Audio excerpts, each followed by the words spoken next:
Britain's most illegible bachelor, the 7th Duke of Westminster, got married yesterday. I know, my heart's broken. And while all the royals were invited, not all of them attended, did they? Prince Harry was notable by his absence, and it's understood that it was to avoid any awkward run-ins with his brother, the Prince of Wales, who I believe was an usher.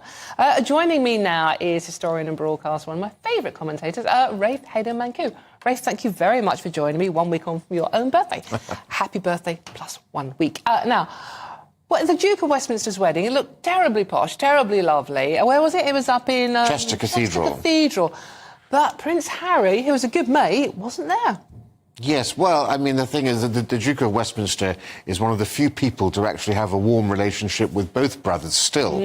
And indeed, he's also the godfather both to Prince George, Prince William's son, and to Prince Archie, Prince Harry's son. So rather awkward. But given that Prince William was attending as an usher, a conversation we understand did take place between Prince Harry and the Duke, and it was decided that it would be best if Prince Harry stayed away, because clearly that would be the story. It would completely overshadow what was essentially the biggest society wedding of the decade. It was as close to a royal wedding as a non-royal wedding could possibly be. I mean, there had 100,000 flowers planted in the city, free ice cream was distributed in the centre of town, all paid for by the couple, hundreds of well-wishers waving Union flags, very strong police presence. Yes, only Prince William was there from the royal family, which normally you would have had a much bigger royal presence in happier times.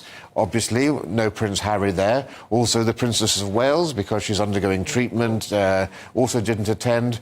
Even though Prince George is the godson, of course, it's a school day, he couldn't be there. And the King, who's godfather to the Duke of Westminster, and the Queen didn't attend because, of course, they've just returned from Normandy and are undoubtedly resting. Princess Eugenie was there as well, and you had 400-strong attendees there, including Dan Snow, the BBC broadcaster, who is married to the Duke's sister, Lady Edwina. So it was quite an impressive event. Prince Harry's ongoing legal battle in the UK has taken another dramatic turn. The Duke of Sussex has just received an important update in his appeal against the High Court's ruling on his security case, and experts say there's a lot at stake. Could this latest twist decide Harry's future visits to the UK once and for all? 4 months. Prince Harry has been fighting the UK Home Office after losing his taxpayer-funded police protection. The Duke argued that it was unsafe for him to return to Britain without official security, but the High Court disagreed, ruling that the government's decision was lawful.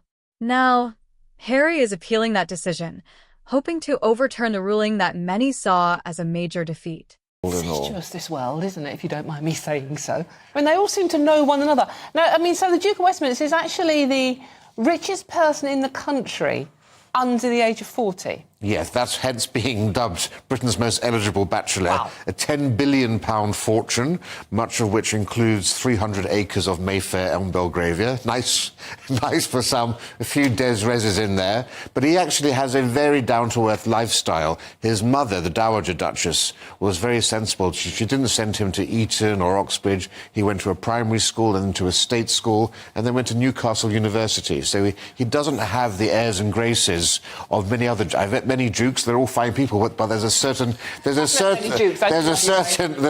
air to them which he doesn't have, and actually he's keen to move out of London with his wife, formerly Miss Olivia Henson, who's got a very good career in sustainable food and so forth, and they're really down to earth, and they want to engage more with Chester and make that their seat and get engaged in philanthropy. He's given millions of pounds to charities, and they're really engaged in those sorts of endeavours. So what do you make of the two, I think it was two women who, from Just Stop Oil, who tried to ruin the wedding with the orange sort of like, what was it, paint or powder or confetti or whatever it was. But it's someone's wedding day, regardless of what you think of how wealthy they are or what they personally are doing to the planet. It's someone's wedding day. This disgraceful conduct, as we've come to expect from Just Stop Oil, and these are yet another bunch of geriatric elderly extremists. I mean, there's a 69 and 73 years each, and you've got to wonder what happened to the old grandparents of yesteryear, you know. Suddenly people are so radicalised now at all ages. Luckily, they were quickly dealt with by the police, and they were arrested, thankfully.